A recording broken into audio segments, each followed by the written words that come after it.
Level 1, the Hardstuck Casual. You are 19. Dropout. You live in your childhood bedroom in Parma, Ohio. The glow-in-the-dark stars are still on the ceiling. You started playing League because of a girl on Discord. You talked every night for 4 months. You sent her Discord Nitro. You sent her a $40 Steam card for a webcam that was broken. Then the webcam worked. She was a 34-year-old man named Greg from Tucson. He laughed. He posted the chat logs in the server. That is the whole reason you started. No deeper story. Your mom used to tell relatives you were figuring things out. Now she changes the subject. Your dad stopped asking you to pass the salt. He just reaches across you. You have become furniture in your own house. You grind ranked at 2 a.m., the only hour the house is quiet enough to forget where you are. Your mouse is a hand-me-down Logitech G2-0-3 with a left click that double fires, so every death is plausibly the mouse. You believe that every time. Your monitor runs at 60 Hz. Everyone who beats you is on 240. You are losing to people you cannot fully see. You are gold. You have been gold for 2 years. The enemy team types gold Andy before you've made a single play. They are not wrong. Then you open Twitch. Marcus, 19. Same age as you. Challenger. 6,000 viewers a night. He queues into your game on a smurf. He solo kills you 3 times. He pings your corpse each time. He clips it live and titles it Gold Andy thinks he's a mid laner. 90,000 views by morning. His whole brand is being cruel to people worse than him. 40,000 teenagers think that is aspirational. He got famous beating up a kid behind a gas station and filming it. The kid is you. The gas station is ranked. You mute him. Then you unmute because you have to know what he typed. You close the tab. What you don't know yet is that Marcus is the reason you almost quit. And the reason you don't. Level 2, the Challenger. You are not competing yet. You are studying how competing gets done. That sounds like the same thing. It is not. You tell your parents this is a career now. Your dad asks if a career comes with health insurance. You don't answer. They stop setting a place for you at dinner. You eat alone upstairs at 3 a.m. Nobody fights about it anymore. That's the part that gets you. The fighting at least meant they still expected something. Your friends from school post their first paychecks now. You watch on a 60 Hz monitor and decide they settled. You play 14 hours a day. The only clock that still means anything is the patch cycle. You climb barely. And it is always the jungler. 5 accounts. 50 junglers. 1 common denominator. It is never the man in the chair. So you force yourself to watch your own replays. It is the worst footage you have ever seen, and you are the villain in all of it. You overroam. You shove the wave and abandon the CS. You ping the enemy jungler and never once look at where he is. Then the PC. You buy a used $900 pre-built off a forum. A GTX 1660. A CPU cooler held on with a single zip tie. Fans like a hairdryer. The previous owner never wiped the drive. There's a folder of replays still on it. 600 of them. 1 KR account. It peaked rank 1 1400 LP, then went dark in the summer of 2022. The summoner name is 3 Hangul characters. And nobody you ask can tell you if it's a name or just a word. No stream. No team. A player who reached the top of the entire world and chose to disappear. The healthiest decision anyone in this story will make. You treat it like a treasure map instead of a warning. You watch how he plays. He freezes a wave on purpose. He gives a turret to take the whole other side of the map.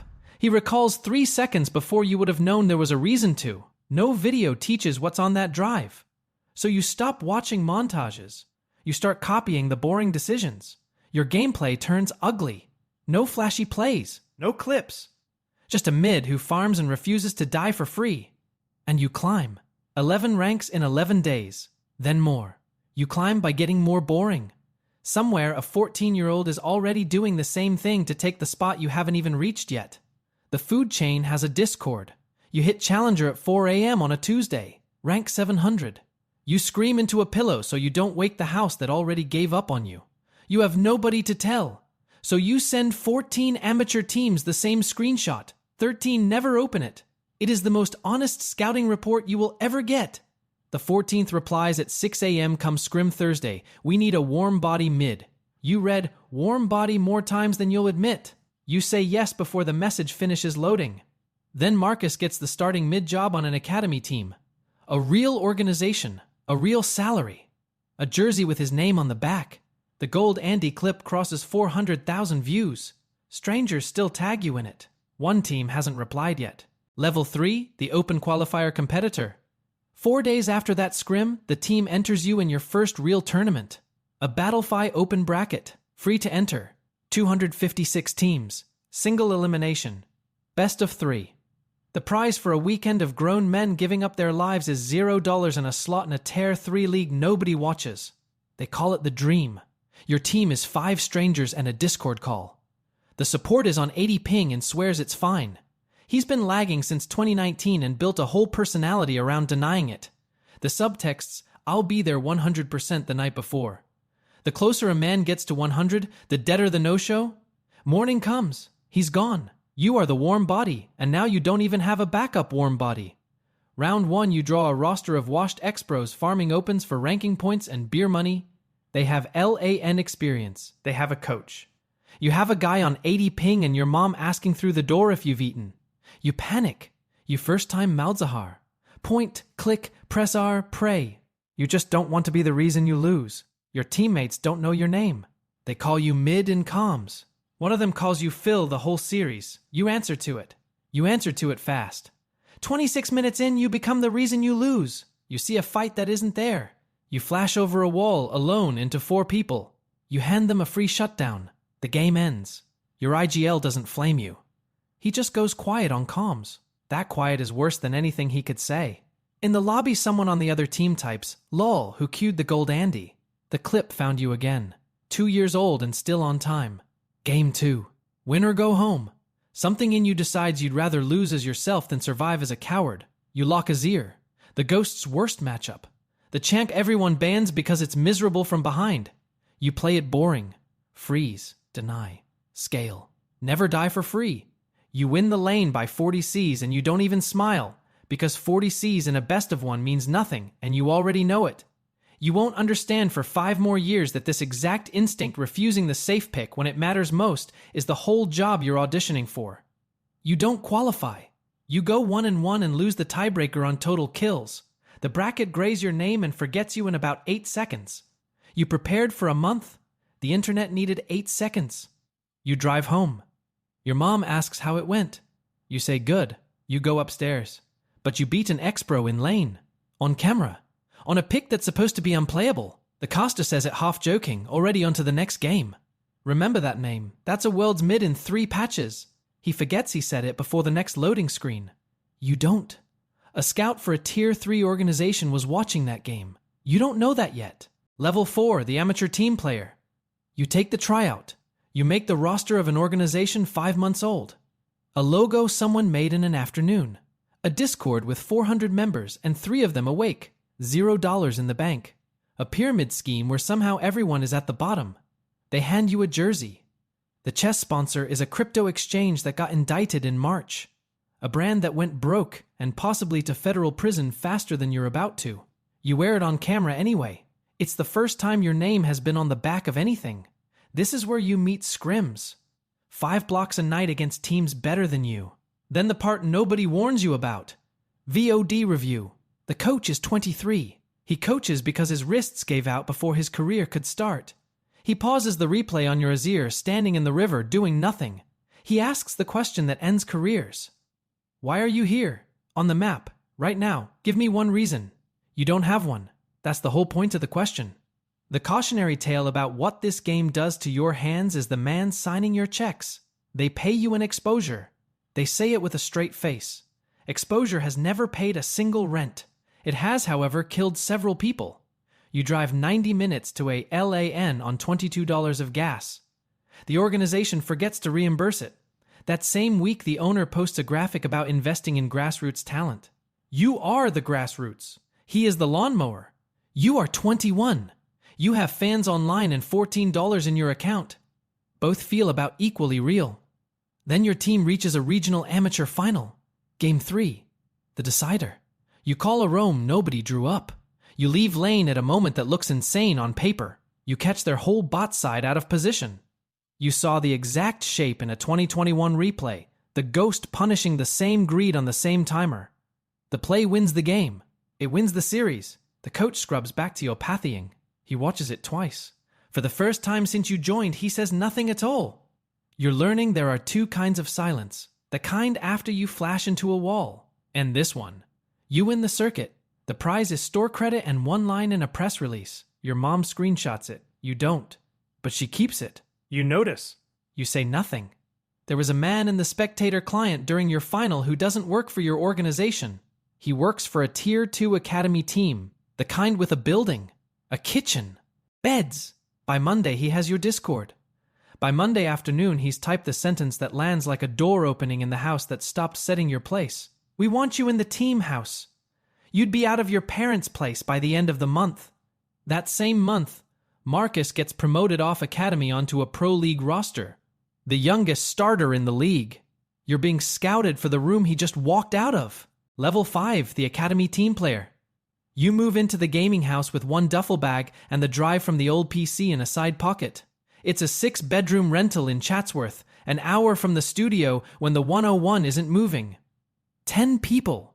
One working bathroom. They call it a gaming house. It's a group home for boys who are good at clicking. Scrims at 10 a.m. solo queue till 4 a.m. for the first time, the word salary sits next to your name. The number is small. It's the most money you've ever made, and it comes whether you win or lose. A freelance agent who slid into your DMS the week you hit Challenger handles the paperwork. The contract is 14 pages. There's a buyout clause on page 6. A number that prices a human being off 4 VODs. The way a used car gets appraised by a man who glanced at it for 12 minutes. There's a streaming minimum. 40 hours a month. Their channel. Their schedule. That's how you end up live at 2 a.m. to 12 viewers. Just hitting a number. Like a hostage reading a statement. The house, the gear, the boot camp, all listed as things the organization provides. Provides is a soft word for owns. What they're buying, you understand by page 11, is your time. All of it. You sign that same afternoon. Your agent says nobody signs that fast. You don't tell her you read every word and signed anyway. You decided the access was worth what it cost. Academy life comes with staff. A nutritionist hands you a meal plan.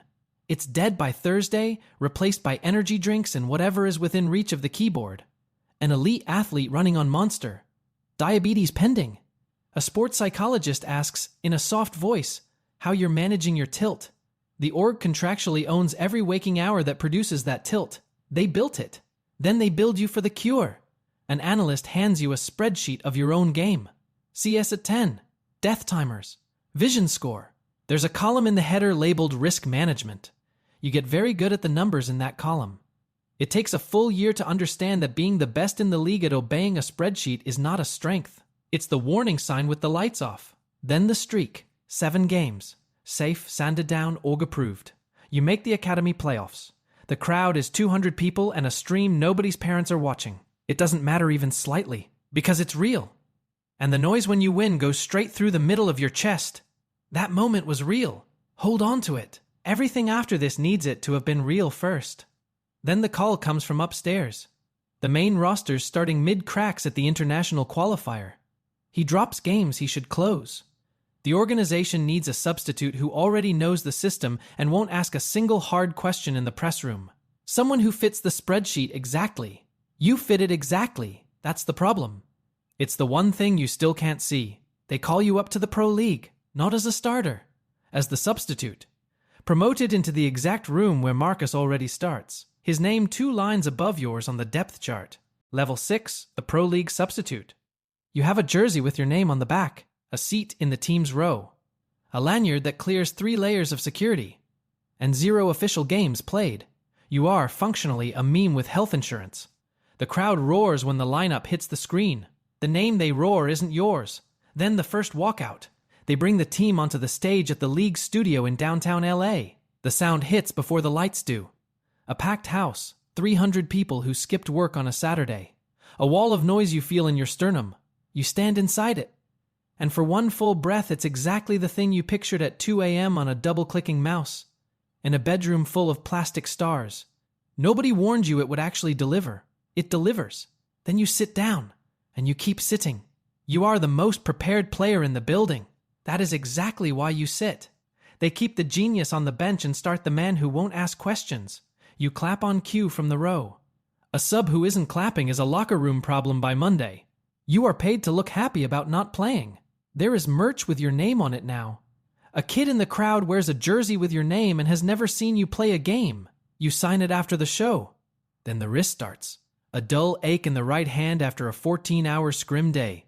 Then it stops stretching out. Then it's there when you wake up before you've touched a mouse. The team doctor presses 2 fingers into the tendon. He watches your face. He says the word tendon. Then he says manage your hours. Then he says a number of months you stop hearing because that one word already did enough. He tells you to play less. That same night you cue 6 more games. The kid on the bench behind you is 17. He doesn't have a wrist yet. Pain, you decide, is just the rent on the seat. Nobody tells you the high life is a layaway plan on your own body. Then a scrim. No stage. No crowd. No cameras. Just the practice room and a draft the coach lets you test. You lock Azir, the unplayable one. You take Marcus apart in a game that doesn't officially exist. The coach pauses the replay on your level 2 freeze. The boring one. The nothing play. He watches it twice. He says nothing. Across the room, the starter stops smiling. Now the organization has a decision it didn't want. The safe, predictable starter the brand is built on. Or the sub who keeps winning the games that don't count on picks the analyst would never approve. Mid-split, the decision makes itself. The starting mid goes 0-4 on stage. The kind of run that turns your name into a verb online. He walks into the coach's office and asks for a break. A reset. The coach turns to the bench. He looks at the one player who's been ready for 2 years and never once used. You're starting Saturday. Level 7, the Pro League starter. Saturday, your first official start on a main stage. And the schedule has handed you, out of every team in the league, Marcus's. The casters welcome you to pro play the only way they know how. They play the clip. 5 years old, a bedroom, a kid getting solo killed 3 times. You might remember him as the Gold Andy meme. 2.3 million views now. The industry's idea of a warm welcome is your worst day in 4K for an arena. One caster adds, off the cuff, be kind of wild if this kid turned into a world's mid someday. He means it as a joke. You file it next to the other one. Champ select. The analyst pushes the safe pick onto your screen. The approved one, the spreadsheet's answer. You lock Azir instead. The off-meta one. The lane nobody's brought to a main stage since patch 11.4.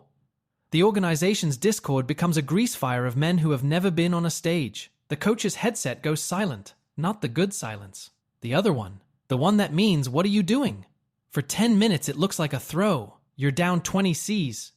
The caster's hedge, guessing at what you must be setting up. Marcus solo kills you once. The crowd makes the noise. That low rolling O that means the whole studio just agreed you're losing. For 4 minutes nobody knows what they're looking at. You don't reach for safe. You hold the line. Then Azir hits his spike. Dead on the timer that 2021 replay promised. The game stops being a question. You make the boring correct roam. You take a tower nobody's guarding. Then the next one. Then the map. The thing that looked like a throw becomes the reason you win. You beat Marcus on the champ that was supposed to lose. The same as that buried you 20 minutes ago flips, all at once. In the post-game interview they ask about the read of the year. You say you learned it from a player you used to study. They ask who. You say they probably wouldn't know the name. You're telling the exact truth. They hear humility. You just can't explain that you were raised, as a player, by a stranger whose name you still can't read. Marcus doesn't gamble. He's run the same 2 champions since he was 15. The scene calls it consistency. It's fear with good fundamentals. His games go exactly where the script says, which is the polite way the analysts tell you a player stopped being scary. Under the clip, the one that's followed you since you were 19, the top comment changes that night. Who's the Gold Andy now? The mob doesn't switch sides. It just picks a new target. The organization's email lands before you've left the building. Subject line. Direction. They love the win. They want you to stop freestyling the draft and play the approved pool. The word brand shows up twice. The word trust shows up once, doing the quiet work of a leash. They are congratulating you for the exact thing they're about to ban. You already know what the meeting will ask you to give up. You take the start permanently. You take the leash with it. Level 8, the regional champion. You played the approved pool all split. Leashed. Disciplined. Effective. You won anyway. Now you're on the stage at the LC's finals, a sold-out arena in Newark. Confetti loaded in the rafters, and a trophy under the lights the whole room understands the weight of. A stylist dresses you now. A grown man whose entire job is to make you look like you didn't try. A media manager runs the version of you that lives online. Aim 5. The series on the line. The enemy draft does the one thing that should break you. They ban your comfort picks, the safe pool, all of it. They leave you nothing the organization ever approved. So you go back to the drive. Azir, the bedroom instinct. On the biggest domestic stage there is, with a title on the line, you pick the thing that's only ever worked when nothing else was left. You win the series. They name you Finals MVP. Then they hand you a microphone. And you do something the media manager did not approve. You don't thank the organization or the sponsors. You thank a stranger. You tell an arena about a used PC and a folder of replays the last owner forgot to delete. 600 games. One rank 1 account from Korea that vanished. A name you still can't read. Nobody in the building knows what you're talking about. A clip of you saying it does 80,000 likes overnight. Captioned, "What is this man talking about?" Somewhere that player hears about it. Or never does. You make your peace with never knowing. That night the trophy goes on a shelf in the teen house. Next to the old hard drive you pulled out of that PC and never threw away. One of them you won in front of cameras. The other one taught you how. You know which one did the work. Marcus isn't here. You checked. His original benched him for a 16-year-old in the spring. He spent the off-season doing the things washed prodigies do. He sells signed HyperX mousepads on Whatnot. He did a day-in-the-life video, and the life was a 6-hour stream to 200 people and a DoorDash bag. He still plays the same champion he bullied you on 5 years ago. The meta moved. He didn't. The kid who told you ranked isn't a personality, made ranked his entire personality, and then aged out of it at 24. The scene describes his peak in the past tense. You feel nothing about it. You already read your own obituary in a renewal clause. The renewal lands that same week. Bigger salary. More brand alignment. A scheduling clause that doesn't acknowledge that your wrist now has a standing appointment with an ice pack. The agent puts a lawyer on it for 2 days. You win back exactly one thing. Your own champion pool on stage. Which means they let you choose how you get used. Freedom is a cage with a window in it. Winning the region means one thing above all the rest. The slot. You've qualified for Worlds. A handwritten note arrives with the paperwork. Congratulations on a historic run. It's addressed to your stage name. A man who doesn't exist congratulated on behalf of a man who never reads it. You put it in a drawer. You open a blank scrim client. 20 minutes pass. The screen stays empty. You no longer know what your game looks like when there's nobody behind your chair telling you what to pick. Level 9, the world champion. The Gakyak Sky Dome in Seoul holds 18,000 people. Every one of them is here for the cup at center stage. Under a velvet cloth, the one with the whole history of the game engraved down the base. You're in the final. In Korea, the same server the ghost on your drive played out of at 4 a.m. for nobody. And across the gap, on the losing team's bench, in a jersey that isn't his, sits Marcus. He never made it back to a starter spot. He's here as an emergency sub for a teammate stuck at immigration. He will not play a single map. He flew 13 hours to sit on a stage and clap. He posted a photo of the dome this morning with a caption about the journey. The journey ends with him applauding you because the camera is on the losing bench and he knows exactly where it points. The kid who clipped you for content is now content. Somebody is clipping him right now. Between games you ice the wrist under the desk in the shadow the cameras can't reach. You're about to lift a trophy with a hand that already filed for divorce. You turn your sensitivity up a notch anyway. Playing scared is the only way you've ever actually lost. Game 5. They ban every safe pick you own. The same move that took a region. The move the whole world runs on you now. So you do the only thing that has ever truly worked. You pick Azir. The bedroom instinct. The throw that wasn't.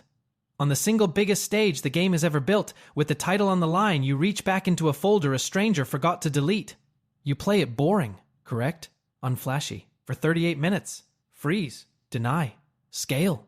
Never die for free.